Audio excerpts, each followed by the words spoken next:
ರಾಜ್ಯ ಕಾಂಗ್ರೆಸ್ನಲ್ಲಿ power sharing ನ ಫೈಟ್ ಕಚ್ಚಾಟಕ್ಕೆ ಸ್ವಲ್ಪ ದಿನಗಳ ಹಿಂದಷ್ಟೇ ಮಲ್ಲಿಕಾರ್ಜುನ್ ಖರ್ಗೆ ಅವರು ಒಂದು ಫುಲ್ ಸ್ಟಾಪ್ ಅನ್ನ ಹಾಕಿದ್ರು ಅಂತ ಹೇಳಲಾಗ್ತಾ ಇತ್ತು. ಆದರೆ ಈಗ 3-4 ದಿನದಿಂದ ಮತ್ತೆ ಆಕ್ಟಿವ್ ಆಗಿ ಎಲ್ಲ ವಿಚಾರಗಳು ನಡೀತಾ ಇದೆ ಕಾಂಗ್ರೆಸ್ನಲ್ಲಿ. ಸೊ ಇದೇ ವಿಚಾರಕ್ಕೆ ಸಂಬಂಧಪಟ್ಟಂತೆ ನಿನ್ನೆ ಆರ್ ಅಶೋಕ್ ಅವರು ಒಂದು ಸ್ಟೇಟ್ಮೆಂಟ್ ಅನ್ನು ಕೊಟ್ಟರು. ಸಿಎಂ ಸ್ಥಾನಕ್ಕೆ ಸಿದ್ದರಾಮಯ್ಯ ಅವರು ರಾಜೀನಾಮೆ ಕೊಡ್ತಾರೆ ನೋಡಿ ಅಂತೆಲ್ಲ ಹೇಳಿದ್ರು. ಈಗ ಇದು ಬಹಳ ಚರ್ಚೆಯಲ್ಲಿದೆ. ನಿಜಾನ ಅದು ರಾಜೀನಾಮೆ ಕೊಡೋದು? ವಿಪಕ್ಷ ನಾಯಕ ಆರ್ ಅಶೋಕ್ ಅವರಿಗೆ ಹೇಳಿದ್ಯಾರು?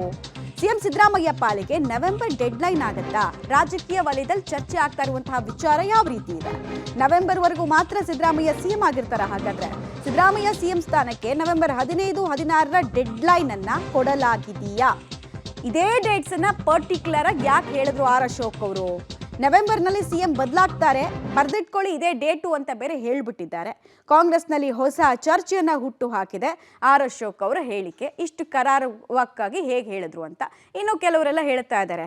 ಸೊ ನೀವು ಡೇಟೇ ಹೇಳ್ಬಿಟ್ಟಿದ್ರೆ, ಒಂದು ಟೈಮಿಂಗು ಹೇಳ್ಬಿಟ್ಟಿದ್ರೆ ಎಲ್ಲರಿಗೂ ಅನುಕೂಲ ಆಗೋದು, ಇನ್ನೂ ಕ್ಲಾರಿಟಿ ಸಿಕ್ಬಿಡೋದು. ಬೆಳಗ್ಗೆ ರಿಸೈನ್ ಮಾಡ್ತಾರಾ, ಮಧ್ಯಾಹ್ನ ರಿಸೈನ್ ಮಾಡ್ತಾರಾ, ಸಂಜೆ ರಿಸೈನ್ ಮಾಡ್ತಾರಾ ಅಂತ ಒಂದು ಟೈಮು ಕೊಟ್ಬಿಟ್ಟಿದ್ರೆ, ಮುಹೂರ್ತ ಕೊಟ್ಬಿಟ್ಟಿದ್ರೆ ಇನ್ನೂ ಚೆನ್ನಾಗಿರೋದು ಅಂತ ಕೂಹಕ ಆಡ್ತಿದ್ದಾರೆ.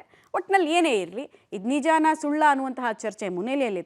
ಕಾರಣ ಈ ಸರ್ಕಾರ ಅಸ್ತಿತ್ವಕ್ಕೆ ಬಂದು ಮೇಗೆ 2 ವರ್ಷ ಆಗುತ್ತೆ. ಆಮೇಲೆ 6 ತಿಂಗಳು ಅಂತ ತಗೊಂಡಾಗ ಆಲ್ಮೋಸ್ಟ್ ಅಕ್ಟೋಬರ್-ನವೆಂಬರ್ ಹತ್ರಕ್ಕೆ ಬರುತ್ತೆ. ಸೊ 2.5 ಫಾರ್ಮುಲಾ ಪವರ್ ಶೇರಿಂಗು ಅದೆಲ್ಲ ನಿಜಾನ? ಅದರ ಆಧಾರದಲ್ಲಿ ಹೇಳಿದ್ರ ಅಥವಾ ಆ ಡೇಟ್ ಮೇಲೆ ಗುಡ್ ಡೇಟ್ ಅನ್ನೋ ರೀತಿ ಹೇಳಿದ್ರೆ ಗೊತ್ತಿಲ್ಲ.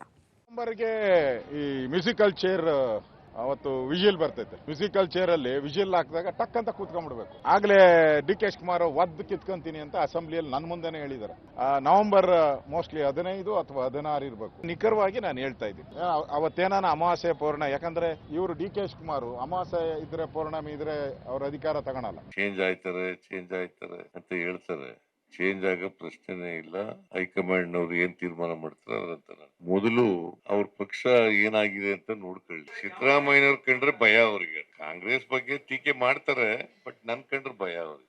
ಅಸ್ಟ್ರಾಲಜರ್ನ ನಾನು ಅವ್ರನ್ನೇ ಭೇಟಿ ಮಾಡ್ತೀನಿ. ಅವರು ಜ್ಯೋತಿಷ್ಯ ಆಗ ಹೇಳ್ತಾ ಇರ್ತಾರೆ. ನನ್ನ ಕನ್ಸಲ್ಟೆನ್ಸಿಗೆ ನಾನು ಅವ್ರನ್ನ ಭೇಟಿ ಮಾಡ್ತೀನಿ.